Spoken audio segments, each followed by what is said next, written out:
Assalamualaikum warahmatullahi wabarakatuh. Puji syukur kepada Allah Subhanahu wa Ta'ala yang telah memberikan kita kesempatan untuk bertemu di hari ini, dan tidak lupa kita mengucapkan salam, sholawat serta salam kepada Nabi besar kita Nabi Muhammad SAW. Allahumma sholli ala Sayyidina Muhammad. Sebelum kita mengawali perkuliahan ini, kalian berdoa sendiri ya. Bismillahirrahmanirrahim. Ya. Sekarang kita akan masuk ke materi tentang arbitrase. Arbitrase. Sebelumnya kalian harus tahu dulu apa sih itu arbitrase. Ya toh. Arbitrase itu lebih tepatnya suatu cara alternatif dalam penyelesaian sengketa bisnis.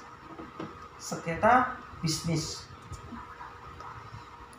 Menurut Undang-Undang 30 tahun 99 tentang Undang-Undang Arbitrase, cara penyelesaian suatu sengketa perdata di luar peradilan umum yang didasarkan pada perjanjian arbitrase yang dibuat secara tertulis oleh para pihak yang bersengketa. Artinya, perjanjian arbitrase, penyelesaian arbitrase dapat dilakukan apabila sebelumnya para pihak itu melakukan perjanjian tertulis dahulu. Kalau cuma perjanjian omong-omong tak, raiso nganggo arbitrase, maksudnya peradilan umum. Yang mana kalau arbitrase itu, kalau Pak Edo bilang ini pengadilan ya, ini anggap aja ini pengadilan, ini paspornya Pak Edo. Pengadilan. Ini arbitrase itu di sini loh. Jadi ini dua orang. Ini dua orang yang bersengketa. Misalnya nih, ini dua orang yang bersengketa ini bikin arbitrase. Ya kan? Kita biasanya kalau orang ada uang prestasi atau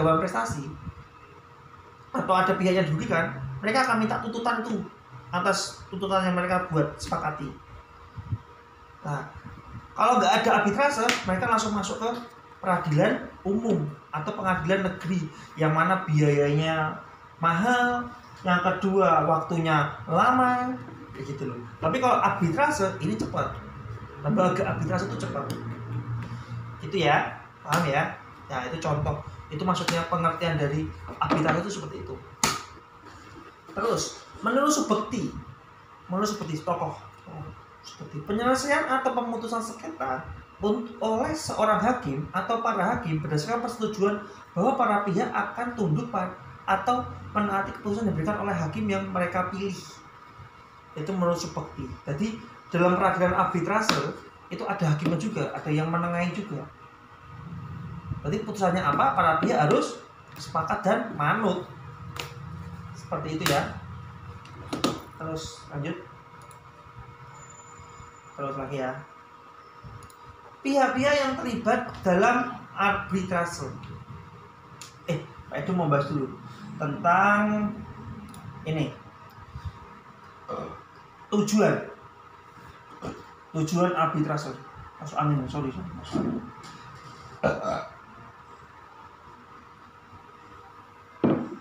Tujuan arbitrase adalah proses menyelesaikan perselisihan di hadapan pihak ketiga yang tidak memiliki kepentingan. Pihak ketiga seorang arbiter mendengarkan bukti yang dibawa oleh kedua belah pihak dan membuat keputusan. Arbiter bisa diperankan sebagai penonton, saksi, atau pendengar. Arbitrase adalah bentuk penyelesaian sengketa alternatif yang digunakan sebagai pengganti litigasi dengan harapan menyelesaikan sengketa tanpa biaya dan waktu untuk peradilan ke pengadilan. Nah, itu harus dijelaskan ini sama lagi. Mau tak jelaskan ya. Litigasi adalah proses dalam peradilan yang melibatkan keputusan yang mengikat kedua belah pihak, itu litigasi. Gitu ya. Terus ini Di sini ada jenis-jenis arbitrase yang ada 2 jenis, yaitu jenis institusional sama ad hoc. Ad hoc itu di sini sifatnya sementara, seperti peradilan ad hoc. Hakim ad hoc itu hakim sementara, dia ditunjuk karena dia pakar ahli di bidang itu. Nah, institusional itu lembaga khusus yang dilatih memang untuk menyelesaikan perkara arbitrase. Arbitrase ini sangat terkenal sekali di Amerika. Mereka banyak sekali menggunakan jalur arbitrase untuk menyelesaikan suatu sengketa. Kenapa? Karena memang kita nggak usah membuang-buang waktu untuk pengadilan umum. Dengan arbitrase cepat. Sing dibutuhke apa sih? Peradilan ini sing kudu dikekapi piye sih? Ngono lho. Gitu ya. Tak jelaskan ya secara textbook ini. Arbitrase institusional adalah arbitrase di mana lembaga khusus ditunjuk dan mengambil peran mengelola proses arbitrase atau manajemen kasus. Setiap lembaga memiliki seperangkat aturan sendiri yang berkaitan dengan kerangka kerja seperti jadwal pengajuan dokumen atau prosedur untuk membuat aplikasi dan lain-lain untuk membantu proses arbitrase. Terus, keuntungan dari arbitrase institusional adalah bantuan administratif yang diberikan oleh institusi, ketersediaan aturan yang ditetapkan juga membantu arbitrase agar bisa selesai tepat waktu. Lembaga biasanya akan menagih persentase dari jumlah yang disengketakan sebagai biaya mereka yang kadang-kadang bisa sangat besar dalam penyelesaian besar. Contohnya ini seperti pengacara. Pengacara itu kalau menarik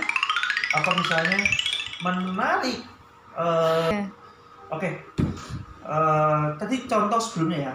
Contoh kalau lembaga institusional, dia selalu meminta persentase. Artinya gini. Contohnya seperti seorang pengacara. Pengacara itu kalau menyelesaikan suatu sengketa, mereka akan minta persentase dari jumlah sengketa yang dipermasalahkan. Misalnya permasalahan sengketanya itu sampai 1 miliar, ya toh.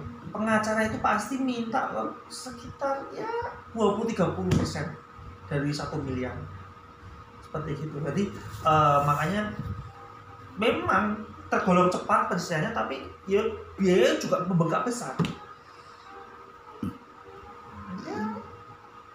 Pintar-pintar kalian dalam memilih seorang arbiter gitu ya dalam suatu sengketa kalian. Itu saran dari Pak Edo. Sekarang kita bahas tentang arbitrase ad hoc. Tadi Pak Edo katakan sementara. Di sini kita lihat penjelasannya. Arbitrase ad hoc adalah arbitrase yang tidak dikelola oleh suatu institusi. Para pihak akan menentukan peran mereka sendiri dalam aspek arbitrase, seperti penunjukan arbiter, aturan yang berlaku, dan jadwal waktu untuk pengajuan berbagai dokumen.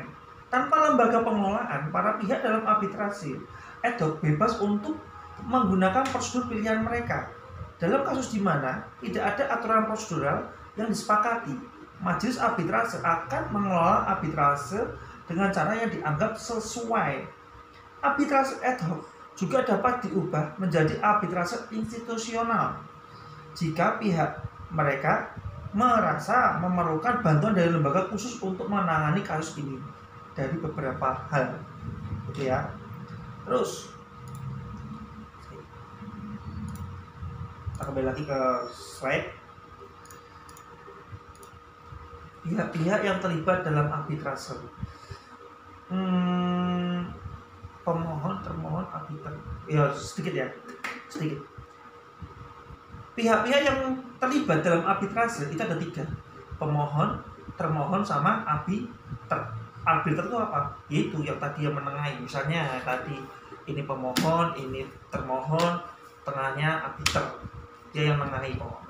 Nah, untuk menengahi ini harus ada namanya perjanjian dulu. Perjanjian antara dua belah pihak ini. Ya toh? Nah, perjanjian dua belah pihak ini baru bisa ada namanya arbiter untuk gimana menyelesaikan sengketa. Kita lihat penjelasannya ya. Pemohon adalah pihak yang mengajukan permohonan penyelesaian sengketa melalui arbitrase. Termohon adalah pihak lawan dari pemohon dalam penyelesaian sengketa melalui arbitrase. arbiter adalah seseorang atau lebih yang dipilih oleh para pihak yang bersengketa atau yang ditunjuk oleh pengadilan negeri atau lembaga arbitrase untuk memberikan putusan mengenai sengketa tertentu yang diserahkan penyelesaiannya melalui arbitrase. Gitu ya. Paham ya? Di sini pengadilan negeri boleh menunjuk. Kalau mau menunjuk boleh. Bisa permohonan maksud. Kalau ini kan atau di sini, atau kan berarti tidak harus dengan pengadilan negeri. Dengan lembaga arbitrase bisa. Lembaga arbitrase kan ada dua jenis tadi, ad hoc sama institusional. Gitu ya. Itu jelasan secara singkat. Nah, kalau lama nanti kalian ngantuk. Oke, untuk kuliah hari ini dulu. Assalamualaikum warahmatullahi wabarakatuh.